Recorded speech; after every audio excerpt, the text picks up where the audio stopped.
Hello, I'm Christopher Walker with Closely Observed English, and this is the latest video in my writing feedback series. This one takes a C1 advanced essay on successful living or successful life, and I'm going to go through it with you and talk about the four areas of assessment that Cambridge themselves would be looking at. So let's get into it. This is a very nicely formatted task by the person who has sent me the work. The rubric is over here at the top, so let's start with that. And the rubric says, your class has watched a television discussion about the qualities that contribute to people having a successful life. You made the notes below. Qualities that contribute to a successful life include ambition, honesty, and flexibility. What the rubric here doesn't show, but if you've got some experience of C1 Advanced, you'll know this already. You have to talk about two of the three items, but you also have to say which of the two is more important, giving reasons. So that would give us our three content points. Choice number one, choice number two, and the choice of which is more important with reasons. So they are equal content points. So as we look at this example essay, that's the thought we need to hold in our minds. If there are equal content points, are they presented in a way that appears equal? Is there an equal distribution of writing between the three? So let's take a look. Here is the essay response.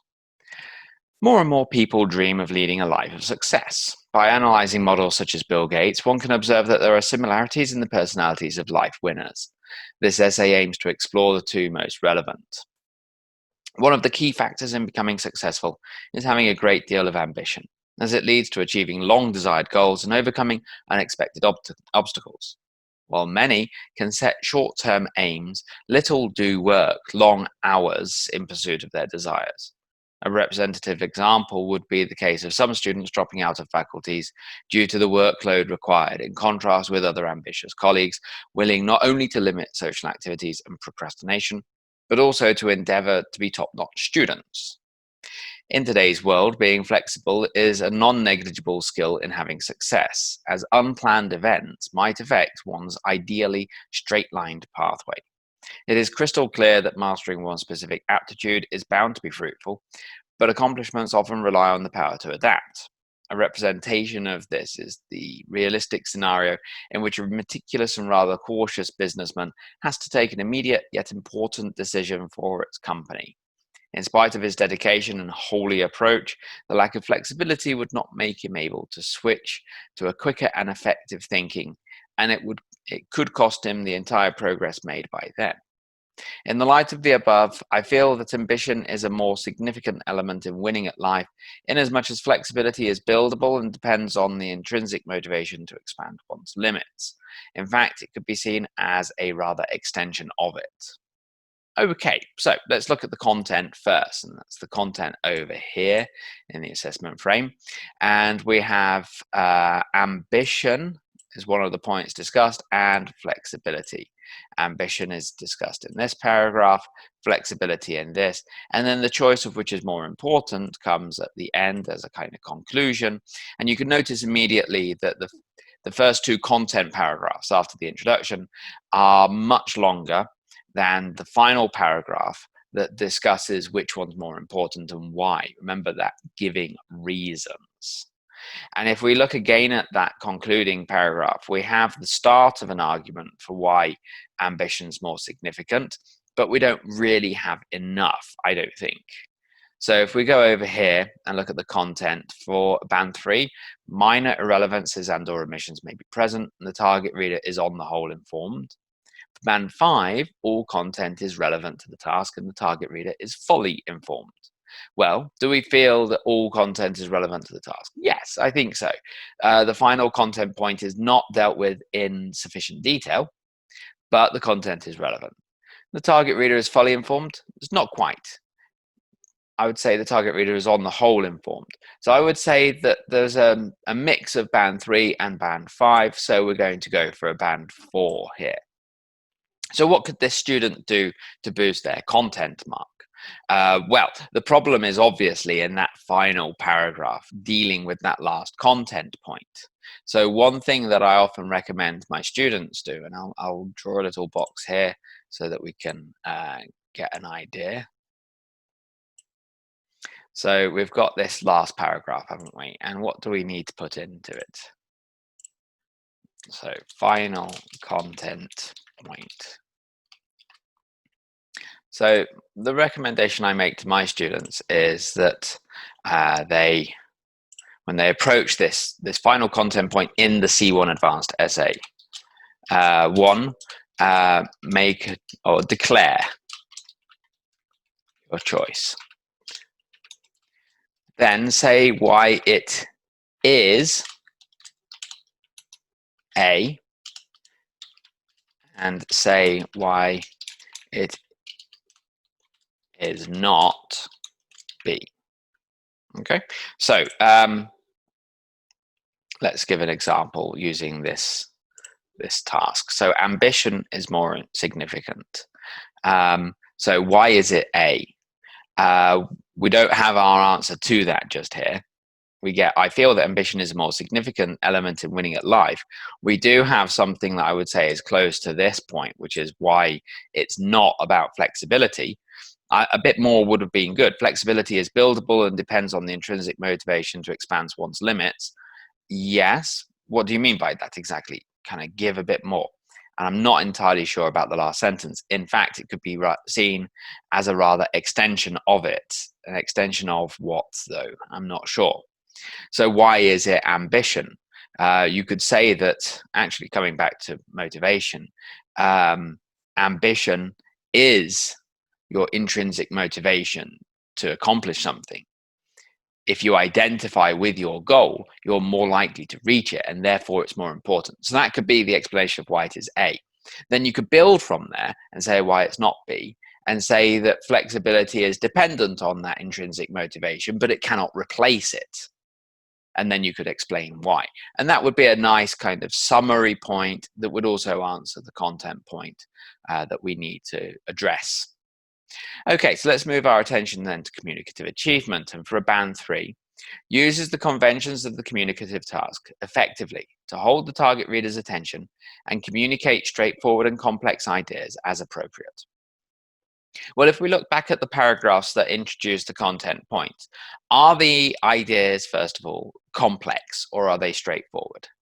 Well, the student here does a good job of introducing examples to illustrate the point, and I think that's very good.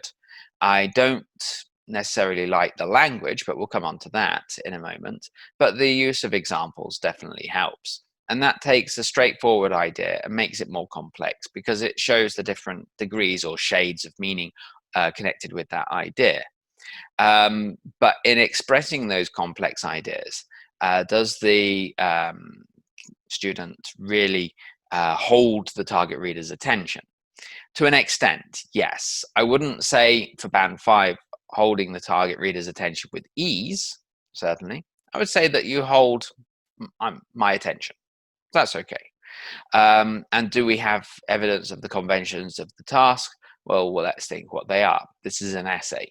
So you need to argue a point. You need to convince the reader that you're right, or at least that you have considered the point very carefully. I would say that's true here. And again, it comes back to this idea of including examples to illustrate the point. I think that's great. So I'm going to give this a 3 for the communicative achievement. To boost it higher depends partly on the way in which the ideas are expressed. And that will come down to language to an extent, but there are clearer ways of addressing the points that are included in the content here. Organization then. Text is well organized and coherent for band 3, using a variety of cohesive devices and organizational patterns to generally good effect. So let's go through and mark some examples of organization. So in the introduction, more and more people dream of leading a life of success. By analyzing models such as Bill Gates, one can observe that there are similarities in the personalities of life winners. So good. This essay aims to explore the 2 most relevant. This is a nice paragraph in that each sentence builds on what came before. Although there aren't any kind of clear linking words or expressions, that's fine. There aren't any needed because there is a logical flow going from the first sentence to the next and to the last sentence in the paragraph. So I would say in terms of organization, that's good. And then we go into the first content paragraph, one of the key factors. So that suggests that we're starting this is becoming while many conceptual okay, yeah, so we've got while and then a contrastive element there. And then this example tells us more about the previous sentence. And then we contrast that with other people. And we also have but also. So this is, again, I'll look at the language in a moment, but if you look at this sentence starts here and finishes here, but it's structured well enough that it doesn't require effort to read. And that's part of organization. This is the idea of being able to use longer sentences rather than just short single clause sentences. So that, I would say that's generally quite well organized. Then we go into the next paragraph, but notice that there isn't really a link between the two content paragraphs. It's like the first content point is dealt with, the second content point is dealt with, but they could as well be from separate essays. So that would be something that the student could look at, thinking of a neat little way to link the two content points so that it's clear that they're stitched together. So we have our first sentence and we have as to explain why something. So that's a nice linking device so that we can avoid saying because again, but we've got this, that's good. We've got but to show the limit of an idea. Then we have another example, representation of this. Okay. And then we learn more about it with this in spite of. Good. Okay. So what I'm seeing then, and again, this is a reasonably well organized paragraph. What I'm seeing is that we've got lots of little ways of organizing inside sentences. So we have cohesive devices like as and while and but and. So we have those inside the sentences, which is great, but there's not much linking between sentences apart from simply the logical flow of the sentences. So that's not a big problem, but there will be times where the student will need to make that linking a little bit more explicit so that we can see how bigger paragraphs are formed. But otherwise, this is generally okay. In the light of the above, I feel that ambition, blah, blah, blah. So again, there's no real linking between sentences, but that's okay. There are only two sentences in the last paragraph. I'm not really sure how the last part of it fits in, but that's something I've talked about before. So it's okay. So if we go back to our scales then for band 3, is the text well organized? I would say it's well organized and coherent. It kind of falls down a little bit between the paragraphs, perhaps. There's a variety of cohesive devices and organizational patterns, and the effect is generally good. Let's just check with band 1 to see if we're heading down towards there more. Text is generally well organized and coherent, using a variety of linking words and cohesive devices. I'm going to say there's more of 3 because of this organizational patterns to generally good effect. The question is it a 3 or a 2? So I'm going to mark it as kind of in between. I'm going to say like a 2.5. I'm not sure exactly which way Cambridge would go on this. The organization is generally fine. I think there's a bit more that the student could have done, but it's a structural issue within the essay as a whole. Right, so let me clear some space over here so that we can look at language.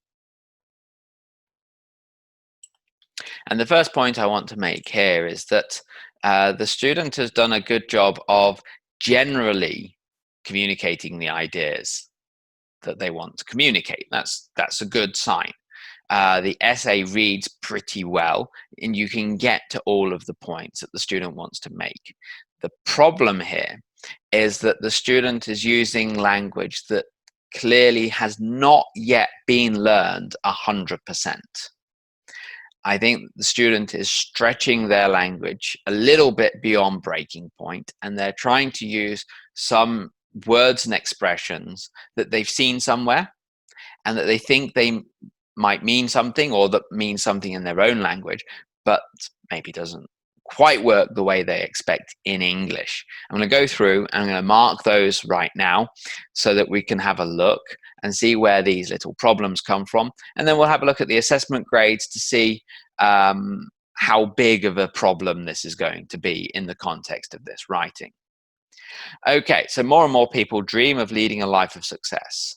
Okay, that's fine. By analyzing models such as Bill Gates, one can observe that there are similarities in the personalities of life winners. Life winners is questionable. I'm not sure if I've come across that expression many times before. Okay, but it's possibly not quite the best choice of words. We could say high achievers, for example. That would fit the context quite well. So this essay aims to explore the two most relevant. It's good. One of the key factors in becoming successful is having a great deal of ambition. Good. As it leads to achieving long-desired goals and overcoming unexpected obstacles. Okay. I mean, it's not a big language point, but with unexpected and obstacles, most obstacles are unexpected, I find. But overcoming obstacles is perfectly fine. That's nice. While many can set short-term aims, we don't set short-term aims, we set short-term goals. The problem the students got here is that they've already used the word goal and they've said long desired.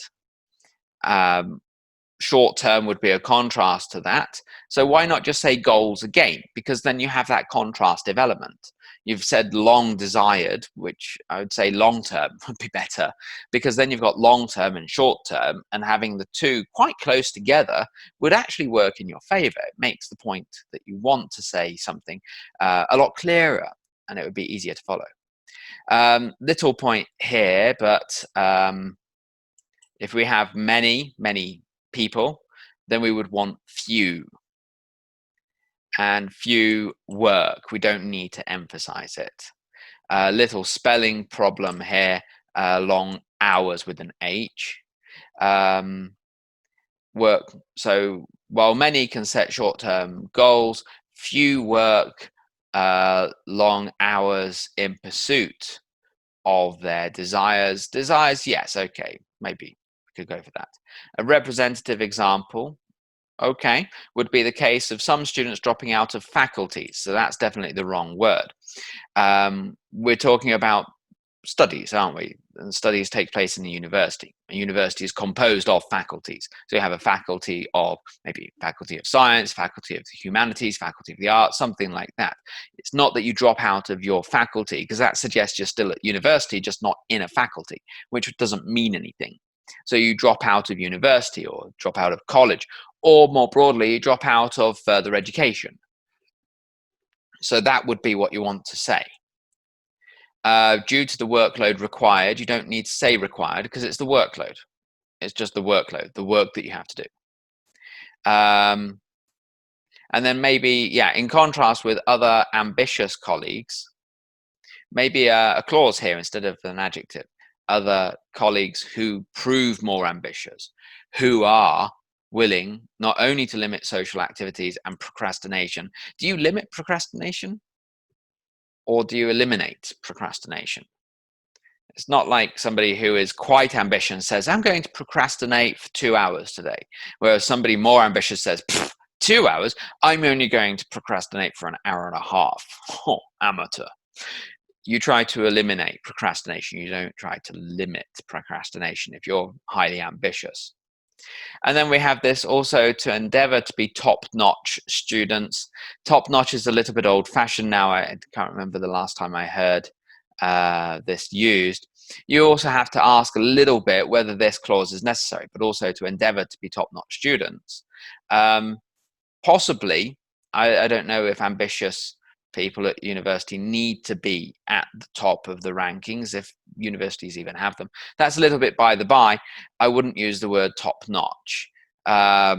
Maybe also endeavor to be award-winning students, or students who go on to win an award or achieve the highest classification. There are lots of university-specific language options here. The reason that the student hasn't used those here is probably because she's not accustomed to them. He or she, the person writing this, might not have come across a lot of this language, which is fine. That's work to be done in the future. And my general point here, I'll make it now rather than save it for later. My general point is that if you really want to know this language well, you need to read about this sort of topic area. And it doesn't come up in school courses very often. You don't often hear about, if you're doing a course book, let's say you're doing Ready for Advanced. Ready for Advanced is a good way of preparing for the C1 Advanced paper.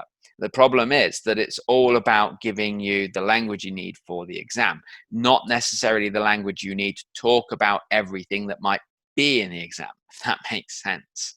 What you need is maybe access to more authentic material. Maybe do a search on Google for articles and pieces in newspapers or magazines about what makes people do well at university and what makes people drop out.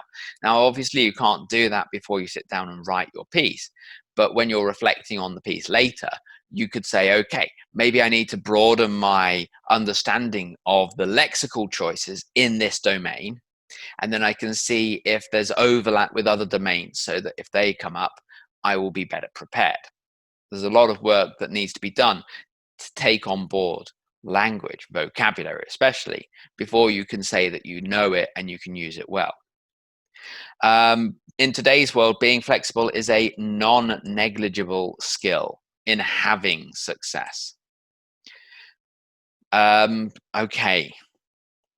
We wouldn't use non-negligible in this context. We could say being flexible is a vital skill for those seeking success, because it's not about having success, I suppose. Being flexible, you want to keep your success or achieve it in the first place, as unplanned events might affect one's ideally straight-lined pathway.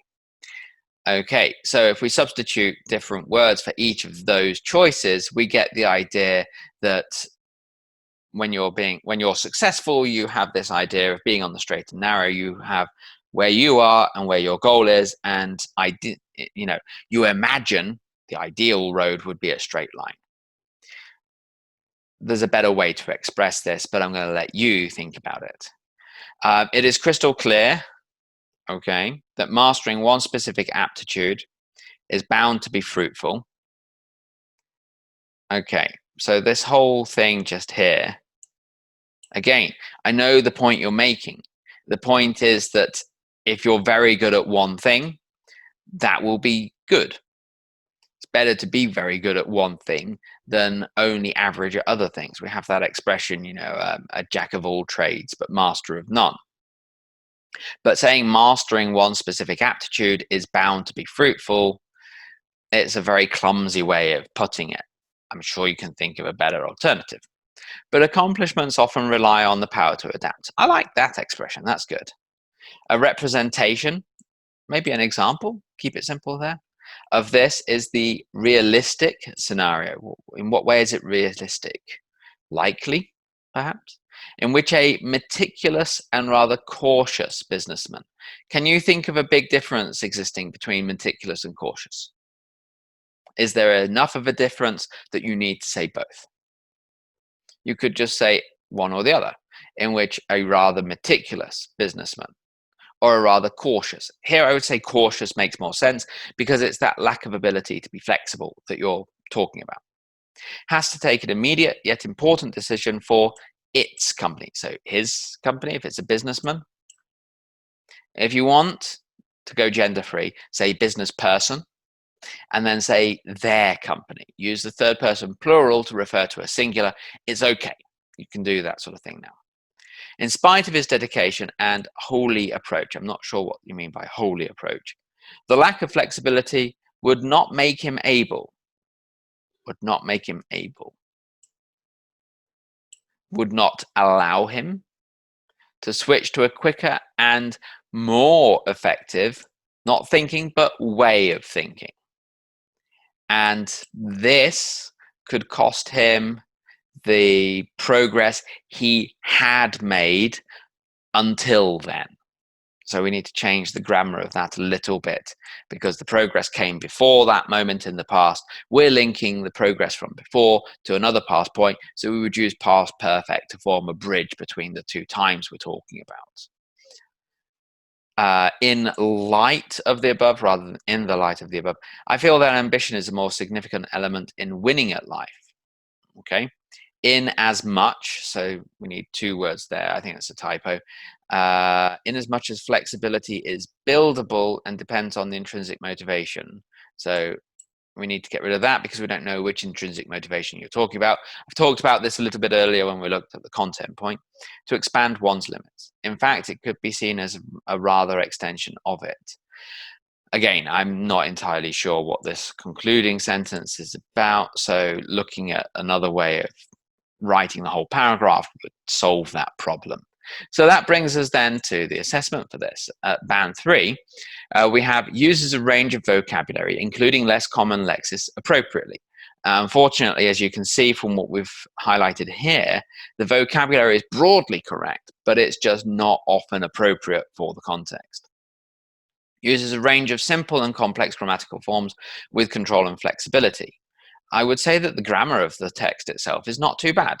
There are little problems here and there with articles and with perfect tenses, perhaps, but generally I would say that the problems are in the vocabulary rather than the grammar. Occasional errors may be present, but do not impede communication. I wasn't sure what some of it was, like wholly approach, I wasn't sure about, and the last sentence I wasn't sure about. So I would say that we're looking a bit lower than that. So I would say looking at band 1 uses a range of everyday vocabulary appropriately. Some of this is not everyday vocabulary. So that's in the student's favor. It's not always used appropriately. There's some inappropriate use of less common lexis. I'm going to go for in between, so a 2. So there we go. So we're looking at maybe a 4 for content, probably 3 for communicative, 2 or 3 for organization, and probably 2 for language. So overall, I would say not a bad effort.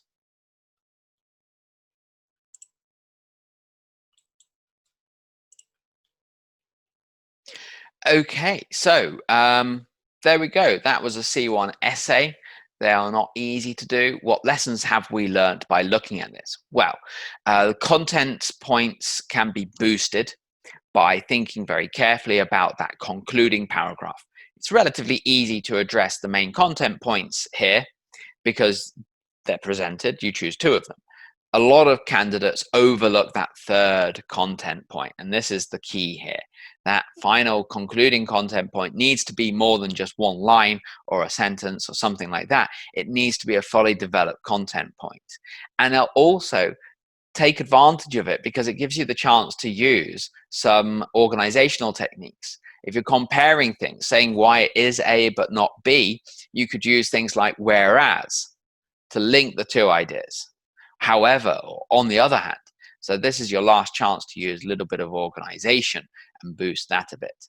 And then on the language side, we have what is really a common problem, and that's that a lot of candidates have been trained to use sophisticated language. And I'm all for sophisticated language. I think it's really good. But the problem with sophisticated language compared to what we might call simple, not basic, but simple language, is that simple language you've had so much exposure to that you know how it works. That's the problem with it being simple. It doesn't help you get higher grades at C1 Advanced. The biggest problem with sophisticated language is that you'll have access here to words that you're not that familiar with and that you haven't had practice using. Words like faculties, words like representation, non-negligible, they all exist and they can be used, just not in this context. And it's that contextual learning that is a real issue for a lot of candidates for this exam and for the C2 proficiency as well. To get that contextual understanding of this language, you need to have a bigger background in using that lexis, that vocabulary. And to get a bigger background, you need to do two things. First, you need to read very widely in English, paying very careful attention to the vocabulary that you see, the expressions around it, and the context in which it's used. And that really means reading the same thing more than once, making notes on the things that you read. And the second thing would be to practice writing as much as possible. One way that you can integrate this with the first idea of the extended reading would be to read a text, give it a little bit of time, maybe an hour or two, and then come back to it, read the first paragraph again, and then put it to one side and see if you could rebuild what came next from memory. Can you write the rest of that article? And then when you've written it, compare it. Compare what you've just written with the original and see how many differences there are between the two. Okay, so that's it for this feedback video. If you've got work that you'd like me to look at, please send it through and I'll get to it as quickly as possible. Making these videos does take a little bit more time than I expected, but that's fine because I think it's useful for everyone involved. It's useful for me as a teacher because I get to think about where I can help students the most in the future. So in a way, thank you. And thank you for watching. So until next time, goodbye.